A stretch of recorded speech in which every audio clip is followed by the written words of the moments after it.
Listener discretion is advised.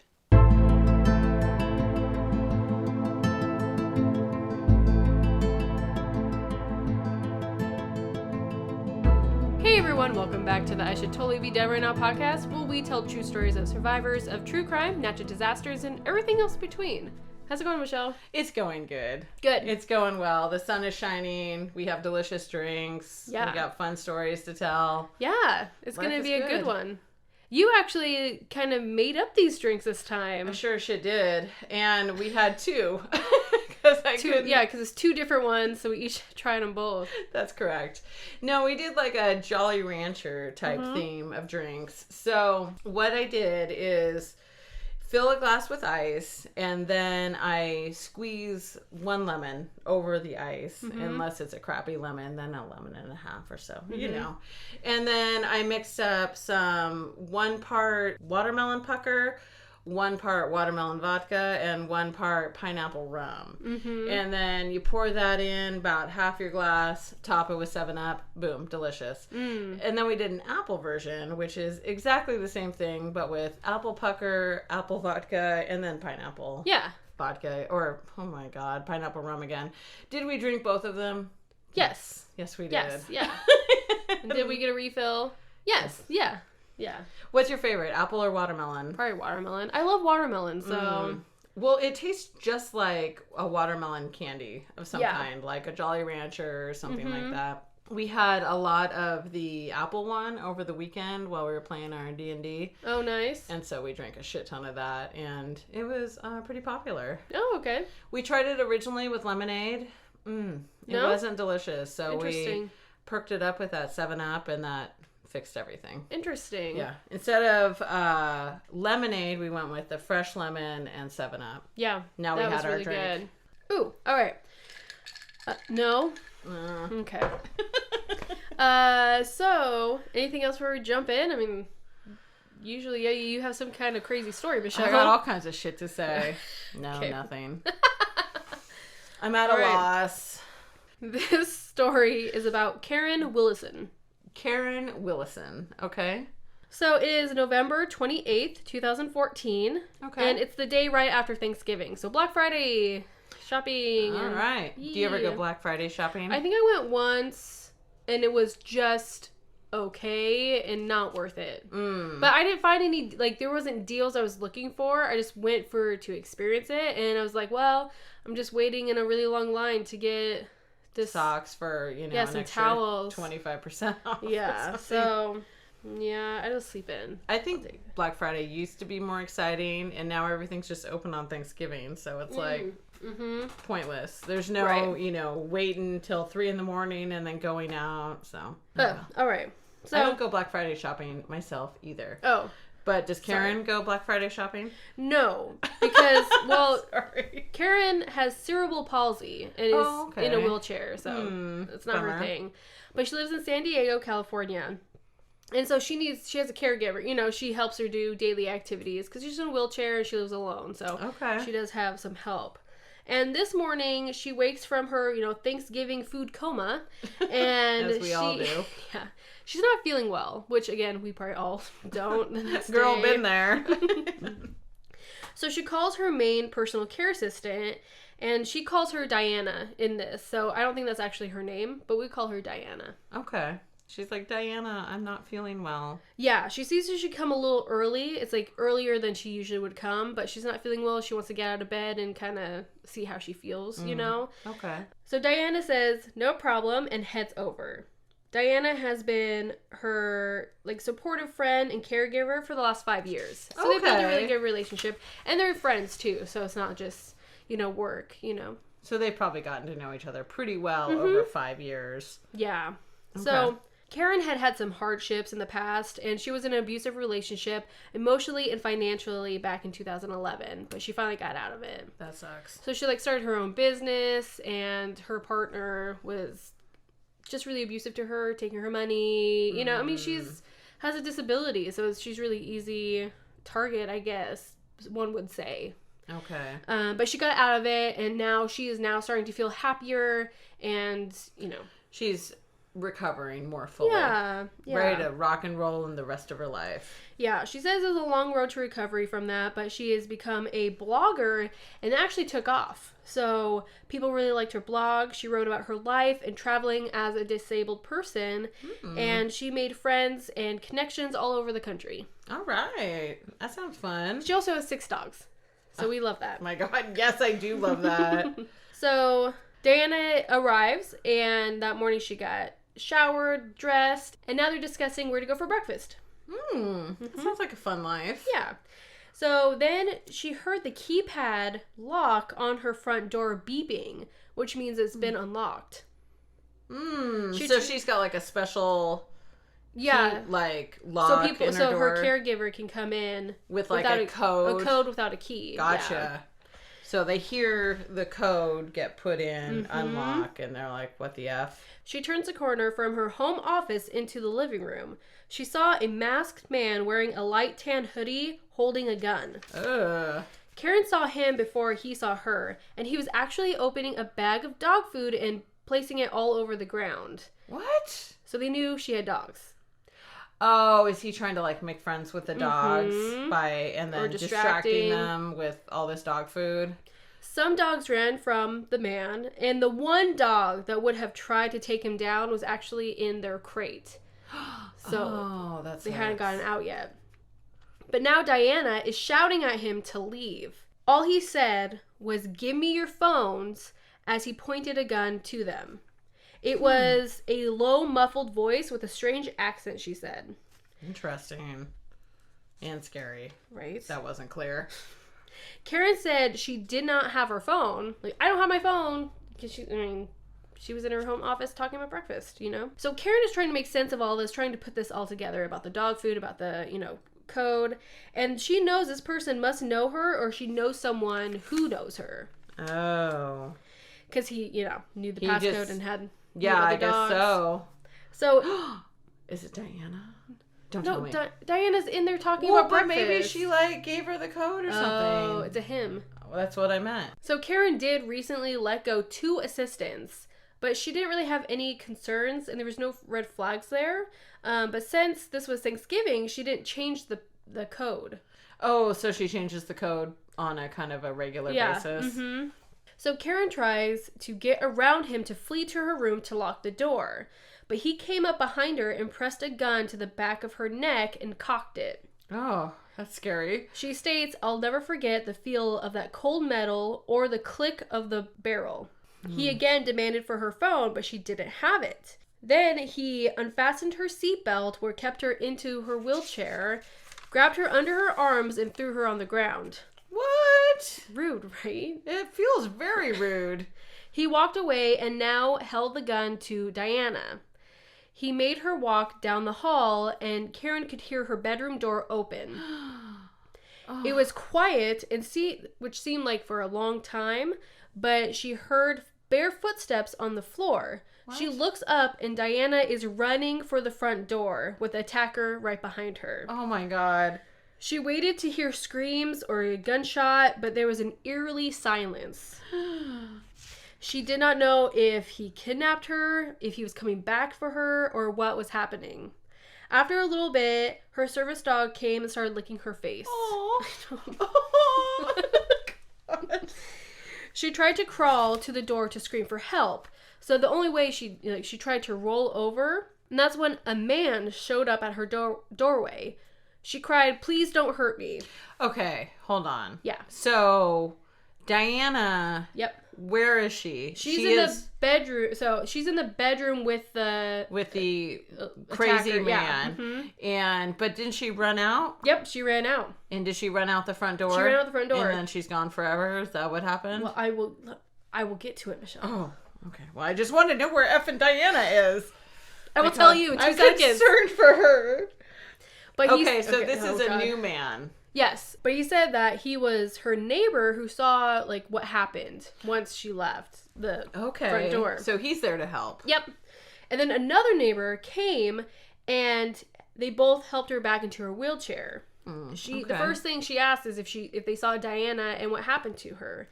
And one of the men said that she was at his house with his mom calling 911. Oh, so she made it to a neighbor's house. Oh, okay. I know, right? You get a little anxious. I was totally anxious. The police came, but also the media. Karen had to tell her story several times and struggled to stay calm when telling her father and friends what had happened. Oh, gosh. She hugged Diana over and over. So when Diana was in the bedroom, he kept pointing the gun at her. He kept cocking the gun, and it expelled an unfired bullet and yelled for her to move. He turned away to pull a box with her worthless costume jewelry out of the cabinet. What the fuck?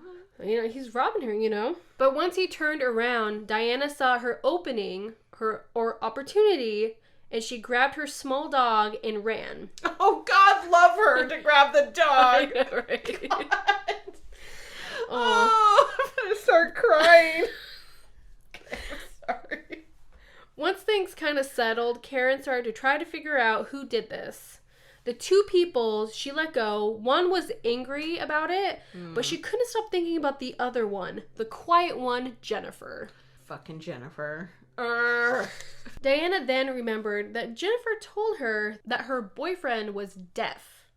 Oh. And that would explain why he was not answering her when they were asking the questions, and when he kept asking for her phone, even though she kept saying she didn't have it. Oh, so he was just going in rehearsed. And perhaps not getting responses because he could not hear anything. Well, Karen told the police this information, and they said they would look into it. That evening, her and Diana went out for Chinese food. When the story on the evening news came up, that's when everyone in the restaurant started to stare at her. She thought maybe because why would she go out to dinner after a traumatic situation? Get over it, OMG. Well, she just didn't want to be home. Yeah. She didn't want to be at her house. Diana and her friend actually stayed with her overnight with pepper spray and a handgun. Oh, yeah. The next day, she went to a therapist, she bought security cameras, and another friend stayed with her that night, and her dad was coming, like he was flying over to be with her. Oh, to come stay with her. Mm-hmm. Aww. Then she received a call from Home Depot. Home Depot? It was their fraud department, and asking her if she just purchased 2 gift cards. And of course she did not. She's like, bitch, I just got robbed. No. The card in question was in her wallet, though.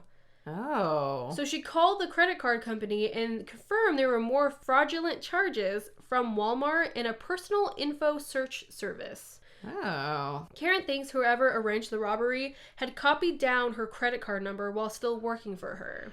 Oh. Effing Jennifer. She called the detective to give him this information, like, hey, more things have come up. So she even called the IHSS caseworker that she had gotten these caregivers from and left a message about Jennifer, who was still a registered nurse with them. Waiting for her dad to come, they went out to dinner. Diane and her daughter and Karen all went out to dinner. I want to hang out with them. It sounds super fun. They get breakfast, they get dinner, I know. maybe some drinks, you know? You know they're having cocktails. Come on. They sound awesome. But then Karen checked her phone and she received an email and she read it out loud to Diane and her daughter. The writer claimed to be part of a group of mercenaries who were hired to attack her. What? They said she was supposed to be alone because remember she called Diane early? Oh, yes. And she was lucky that Diane was there. Or Diana. They're jerks. They said now a secondary agreement was now in effect.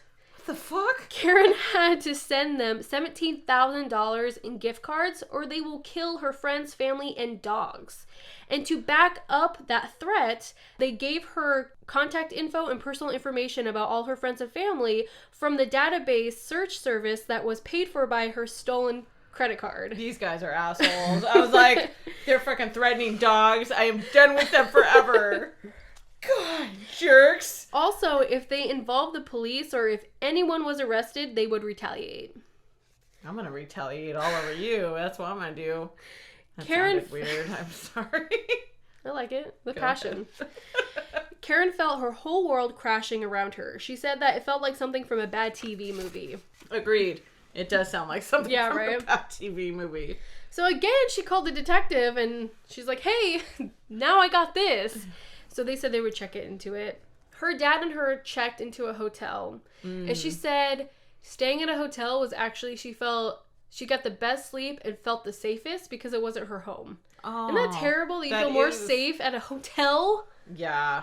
Ooh. That sucks. I know. And not surrounded by your 6 dogs unless they brought them with them. No. The next day, she struggled to find a safe place for her dogs to stay. Oh. They're going to Michelle's house is where they're going. None of us would ever spend another night in that house, she says. The police said that they were working hard to figure out who did this, but she knew that probably they wouldn't be able to protect her in the meantime. She decided to move from San Diego. She packed the most important things as someone stayed in her living room while she packed. Oh, that's sad. I know. And she had to find homes for 2 of her dogs. No! Oh my God. And she had to sell her house. She sold it, you know. I'm done with your story, Kaylin. She was super sad leaving family and friends, but Diana the most. Diana risked her life to save her, knowing she could have gotten shot in the back as she escaped. So how do you thank someone enough for that? But moving was a struggle because her support system was back in San Diego, and moving to a new state, she did not know about their, like, how to get services, because every state is different. Yeah. But actually, she got excellent support for home care and even more hours than in Cali. So does it say what state she moved to? No, it didn't. Oh. She's staying incognito. Probably, yeah. I guess that makes sense. So in January of 2015, police arrested the man who broke in. Ah, who is it? And of course, it is Jennifer's boyfriend. Oh, we knew it. But Karen was not letting Jennifer get away with it. So they did not arrest Jennifer then? Yes. Just the boyfriend. Yeah, and she pushed police to investigate her. She had already been arrested for other crimes, like burglarizing people's homes, whether at loved ones or funerals. Oh my God. That's real high class, I know, Jennifer. Right? Good Lord. You can F yourself.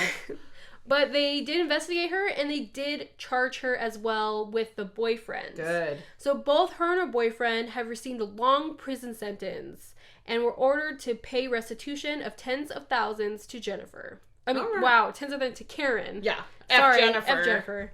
To Karen. But, of course, Karen doubts we'll see it. Yeah, probably not. I mean, restitution, at least in Oregon, it's, like, open for, like, 35 years. Are you serious? Yeah. So a lot of victims, unfortunately, don't really see that money. Yeah. Ugh.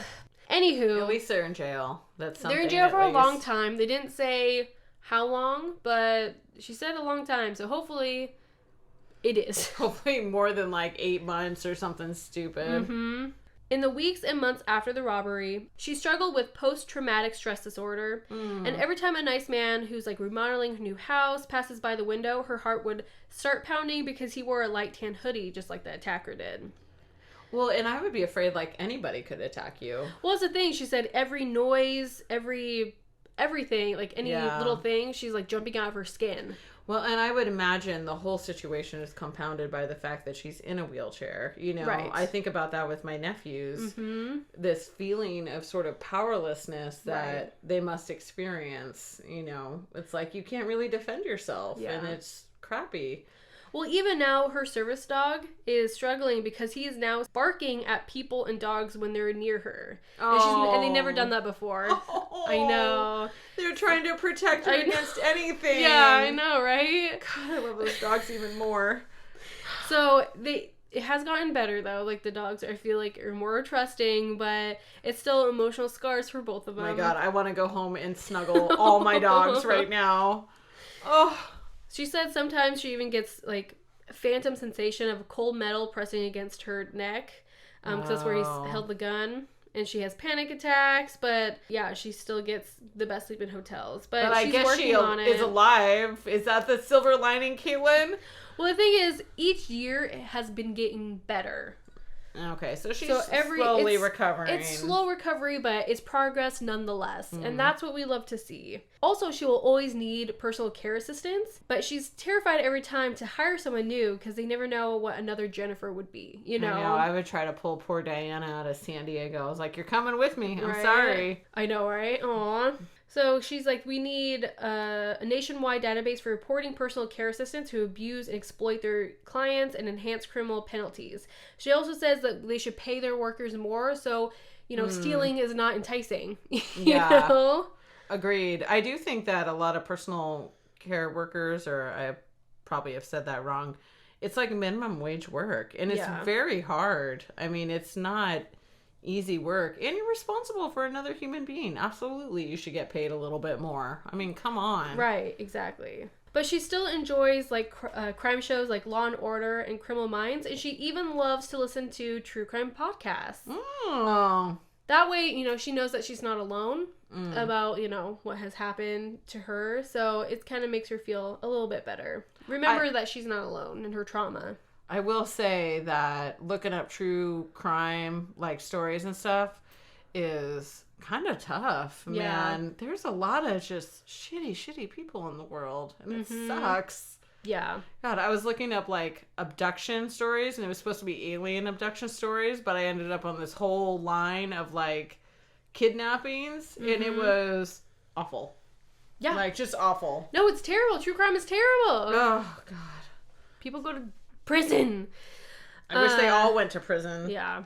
I got this story from The Mighty, and this is where she works. So she's a blogger for The Mighty, and it's about, it's pretty much like a website for people with disabilities. Is it like Mighty community. People? Yeah, type? Pretty much. Okay. So she works there, and her blog, this is where I got the story from. She told her story about it on it. And she continues to tell about her travel as often as she can, and sharing her experience as a survivor now, and just being a passionate advocate now and raising awareness about violence against people with disabilities. Oh, I bet it's unfortunately far more common than we like to think. Well, that's the thing. She said that, how many people who, with these caregivers, are actually, who can't talk or anything like that, or getting, like, sexually assaulted, or, being stolen from, or being abusive. It's just super sad that they don't have a voice. Yeah. Oh, my God. It is super sad. Yeah. I just think of my nephews in that situation, and I just want to punch everybody's face. I know, right? Just be kind. Damn. Yeah. Yeah. Thank you, Keelan.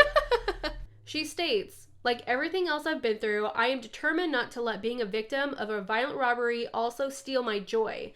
I'm a survivor, and I will thrive no matter what it takes. Fuck yeah. I know, right? Oh! Like, yes! God. So, good for you, Karen. I know it's like, I can only imagine how long it would take someone to recover from that. Oh, like, you don't feel safe in your own home? Like, that is disgusting. Like, I hear a lot of people who've been like robbed even when they're not home, they come home, they just feel violated too. Like, absolutely. My mom through got all my stuff. Oh yeah, robbed 2 days after I was house watching. Yeah, no, in the house I owned, and it just felt shitty.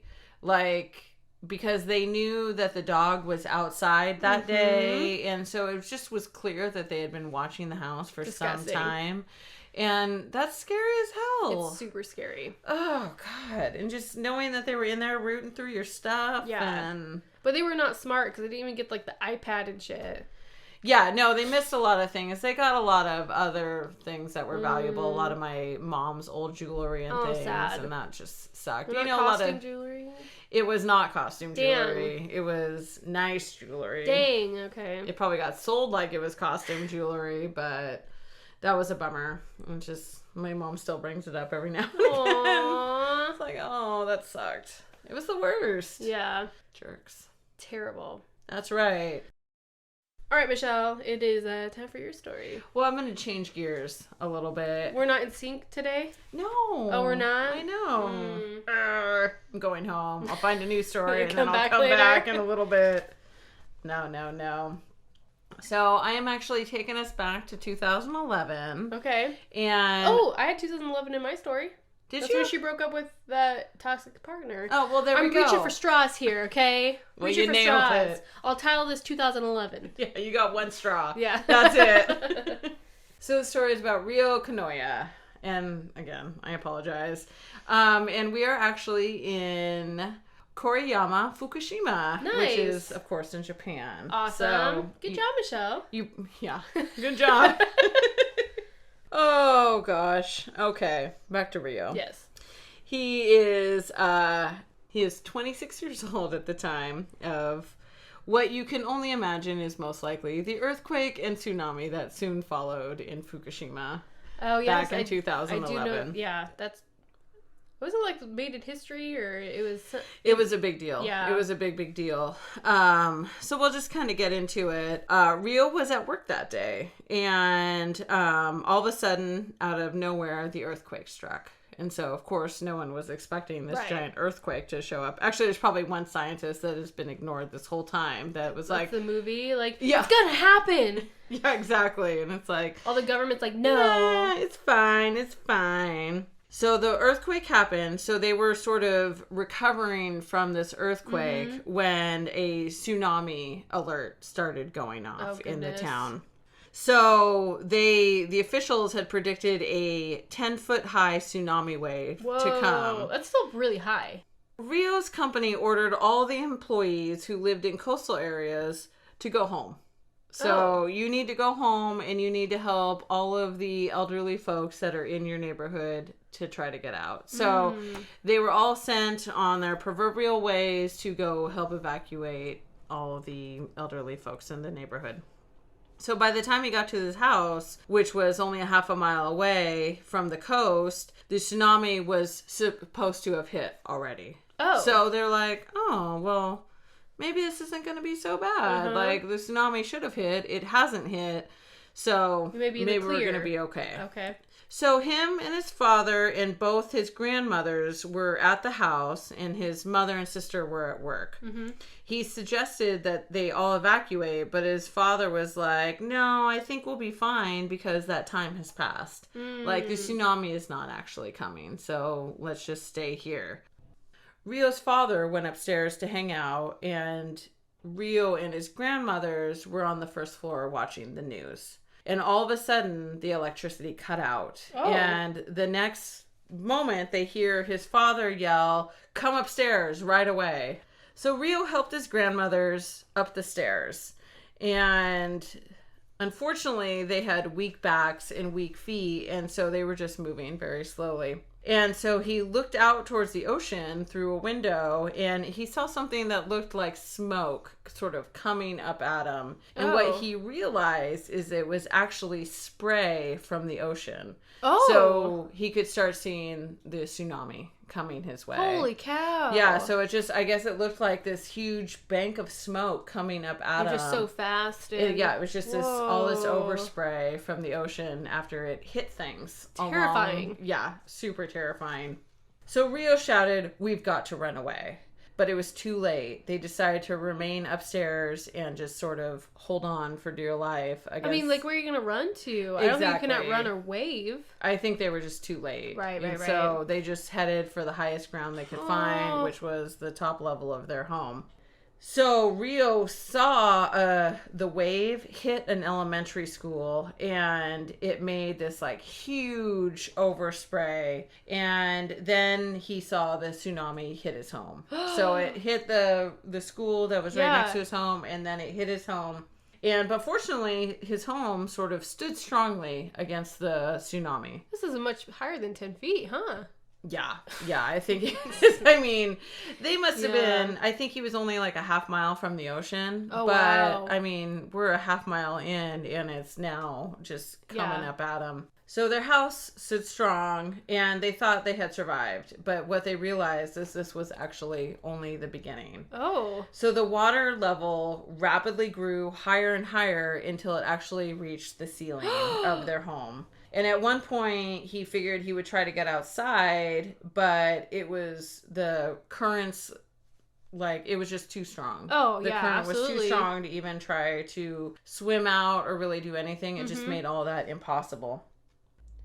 So what they ended up doing is, like, actually going to that little bit of air in the ceiling. So they were essentially like swimming around in their home. They didn't go to like the roof? They just went... No, they just went to the top level of their house. So they're all inside still. Oh my gosh, you're trapped. I know, and they're trapped inside with just water coming right up. So They got to that little bit of space where there was that little bit of water, or a little bit of air, excuse me, and then they just prayed that the water level would not get any higher. So Ryo was struggling to breathe, and he just ended up like not being able to breathe, and then he ended up drinking in a whole bunch of seawater against his will, and he figured he had died. Like, he just thought he had died. Yeah. I might as well exhale the remaining air in my lungs so I can just go ahead and die. Oh my gosh. The next moment, he heard this really loud cracking noise. Oh. And he realized it was his home breaking apart. What? And he ended up sort of getting pulled out of his house by a very violent current. His home sort of cracked apart, and then filtered right through. Yeah, and like the suction of the water that was running through it just sort of pulled him out of the house. Whoa. And so essentially he's getting washed down a drain is what he says it feels like. And he was just like, I'm done. Forget it. And I'm, I thought I was dead before, but now I know I'm dead. I probably feel the same way. No doubt.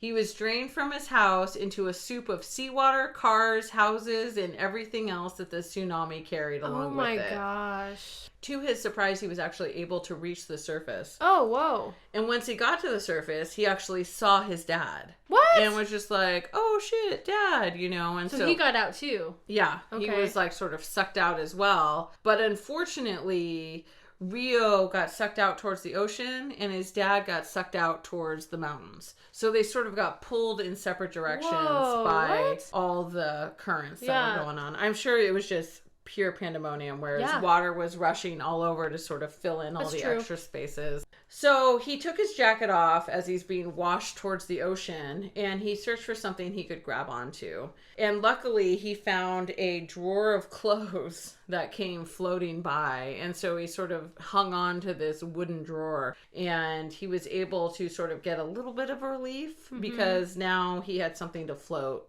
on against this incredible current that was rapidly pulling him out towards the ocean. So Ryo was thinking about what he should do next, and he found a pile of debris sticking out sort of around this huge tree in front of him. So he held on with all of his remaining strength as he was like watching people get washed away all around him. And he was able to sort of grab onto this pile of debris.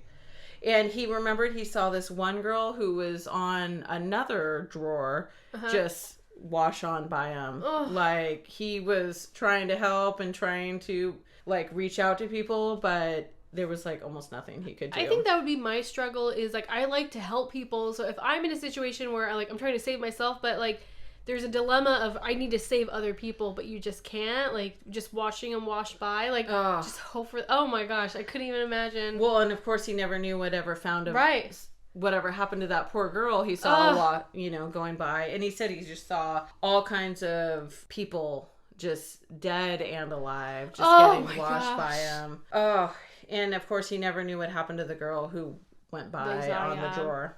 He waited in that one spot on that pile of debris until the water got lower, and he slowly started making his way onto solid ground. So he sort of was on top of this pile, and then the water receded a little bit, and he was able to sort of finally make his way down to actual ground. Wow. When he got to the ground, he looked over and he saw that his town was just completely destroyed. I can imagine. He hid next to a giant rock to avoid the strong gusts of winds that were going on. And this was in March, and Fukushima is apparently very cold, especially along the coast in March. So he started shivering, and he was completely soaked, and he didn't have any shoes. So he's just like... I'd be kissing the ground, man. Oh, I know. He's probably completely miserable, but also elated that he's alive. But they knew another tsunami was coming. Yeah, that's what we learned from the other one. Like, there's always like a second wave or a second shock or something like that. Or well, and he knew it was about to reach him, but he couldn't move because he was too cold. And yeah, so he was just like, well, here I am. a helicopter flew over and he tried to wave to it. And at this point, he's just completely exhausted, tired, cold, soaked, the whole thing. And the helicopter just kept on going. It wasn't there to rescue survivors. I think it was more just getting the lay of the land and figuring out sort of what's going on. So once the helicopter sort of went over him and flew away, he was like, look who's going to have to save himself. It's me. Like, the only person who's going to save me is myself. So he mustered up the energy and got up. He walked along, ignoring all the pain in his body and his feet. And he kept calling out as he was walking, like, is anybody alive? And he did not find anyone alive. He said he only saw dead bodies. Oh my God. Suddenly, an elderly man came toward him, and when they looked at the bridge, they could see the fire department's vehicle, and so they saw a fire truck, and they're like, let's hustle over to that. So they desperately ran towards it. Meanwhile, they saw some other survivors who were getting rescued from their roofs. Oh, wow. So he did see, it wasn't nothing but dead bodies, but he did see some people alive, fortunately. When they crossed the bridge, they found some acquaintances of his, and they took him to an evacuation camp. Awesome. They can't remember how long it took them to get there, but once they were evacuated, the actual core meltdown of the reactors in Fukushima actually started. So that's when everything just got way, way worse. So earthquake, tsunami, and now a nuclear power plant meltdown. Holy cow! So because of the core meltdown, more evacuations were started. So unfortunately where they were was not safe anymore, and they ended up getting evacuated out of that, and eventually it became the exclusion zone, which is what it is today. And I think it's just because it's so, there's so much radiation and things, it's just not safe. Like Chernobyl. Yeah, exactly. Like Chernobyl, except for I think a lot of it ended up in the ocean. Oh, really? Yeah, they were talking about, I remember back when this happened, we'd be watching the news in Oregon, and they would show graphics of the radiation coming through the ocean and when they expected it to hit Oregon. When was that? 2011? 2011. Were you like 6 at the time? That's cute. Whatever. No. You were like 21. I was 10. I'll kill you. You were not 10. But 20, you can fuck yourself. You were 20. Was if I you're 20? Turning 30 in 2021. Shut up, Michelle. I am 30. You couldn't even drink when this happened. No. I'm going to kill you. My God. Did it at least happen at the end of the year? I forget when. Oh, well. So Mary was 19. That's why I think of that. I'm getting rid of this whole story. Okay. Back to the exclusion zone. Okay. So soon after all this happened, Ryo was reunited with his father and mother and sister in an evacuation shelter. Oh, so they all survived. Yeah. Well, grandparents did not survive. Aww. So mom, dad, and sister lived, but unfortunately they never did find his grandmothers. So they presumed... Their grandmothers? Yeah, they had 2 grandmothers living in the house, and they were... trying to get them up the stairs and higher, and that's when their whole house got flooded, and they were kind of trying to breathe out of that one. Yeah. And so once he got sort of sucked out of the house and into the curtain, he never saw them again. Oh my I know, gosh. I'm sorry. If they weren't near the nuclear reactor, they would have been able to stay and search for them, but unfortunately because of the meltdown, they had to leave. And so they couldn't stay and even look for their bodies or anything. Holy cow. I know. Unfortunately, he actually has to look for a new home now outside of that area. Because that area is completely demolished. And they're just not able to return at this point because it's so dangerous. And all their possessions are gone. Everything. Like they start from scratch. Yeah, wow. That's exactly. Oh, poor things. But they feel like they continue to have the spirit of the town live within them, and they're hoping to one day be able to return, and he's hoping to actually be able to raise his family there. Aww. But now, I mean, that's completely up in the air. Right. Who knows how long that cleanup is going to take out, or how long that cleanup is going to take. I mean, Chernobyl is still a mess. Yeah, no one that's can true. go there, and it's still wildly dangerous. Yeah. So I can't imagine it's going to be anytime soon. Yeah. Unfortunately. Ugh. How awful. I mean, at least, like, some of his family made it. Like, can you imagine just all of them just wiped out? Everybody and gone. You're just alone with nothing? Like, Okay, well, that would be good for Ryo. You gotta watch that Unsolved Mystery, the new one on Netflix. They have a whole thing about the aftermath of Fukushima, and that there's just so many ghosts over there now because all these people lost their lives suddenly and their homes are gone. Yeah. And so it's like all these wandering spirits, according to this one woman. That's crazy. Yeah, and they don't know they don't even realize they're dead yet. They're just looking for their homes. Oh my gosh, that's even more sad. You die and you still can't pass over because you're like, where's my home? Where'd it go? Oh I don't even know I'm dead. And so she would have to like tell these poor guys. I remember in one of the stories she told on the show, she came across a group of like late teens, early 20 boys, and she had to tell them that they were dead. And, oh my gosh. To pass on because they were searching for home, and it's just devastating. How sad. Would you want to be able to do that? Talk to dead? I don't know. I've been watching a lot of the Dead Files lately, and it looks scary as shit. Because she's always talking to dead. I forget her name, but she's always talking to dead people. And she'll be like, the dead person is right here. And it'd be like right next to her, or like right next to the camera person. Ew. And she can feel a lot of like what they're feeling. And so she'll feel sick or feel like interesting. A headache from, it's like, it's really painful right here. And turns out that person was like bludgeoned in the head. Whoa. No, it's crazy. The Dead Files. I don't know if it's fake or not, but I'm into it because their stuff is on point. Like every time. And I'm like, what? I will tell a story from that at some point. Oh, okay. Absolutely. Oh, yeah. All right. Well, I think those were some good stories. We didn't connect this time, but they were so interesting. Both of them were very interesting in their own way. Yeah.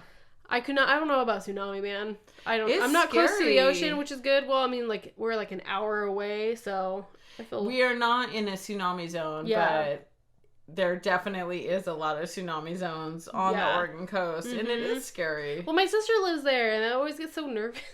There was this one YouTube video that I came across forever ago, but it was a guy who came back from the future, apparently. So he was like a time traveler for the military, is what he said. Who could say? But he said between 2025 and 2050, we essentially lose the entire West Coast. It like comes in by 40 or 50 feet. Really? And, yeah. So we'll see in the next. So tell your sister to be on the watch on 2025. Yeah. That's soon. Between 2025 and 2050. So there's a 25-year zone where we lose a lot of the Oregon coast, according to this time traveler. So, who knows? He like drew a map and everything. It was fascinating. What was this on? Disney Plus? No, I fucking found it on YouTube or some shit. Fair enough. All right. So I'll tell a story about it next time. Time Travelers edition. Yeah. Okay. That's what I'm talking about. Oh gosh. If you could time travel, would you? Oh, absolutely. Yeah, you're like, duh. Yeah. Without a doubt. I'd time travel to the beginning of this episode and stop it. Oh my god. No, just kidding. Thank you so much for listening. We hope you enjoyed this episode. Sorry about the random tangents. Oh, please. They're all thinking about time travel now. I don't want to hear it. They should be used to it by now, too. So, really? Yeah. Follow us on Facebook and Instagram and our website, IshouldTotallyBeDeadRightNow.com. And yeah, we'll see you guys next time. I'm not apologizing. Okay, but say goodbye. Bye. Okay. Goodbye. Bye.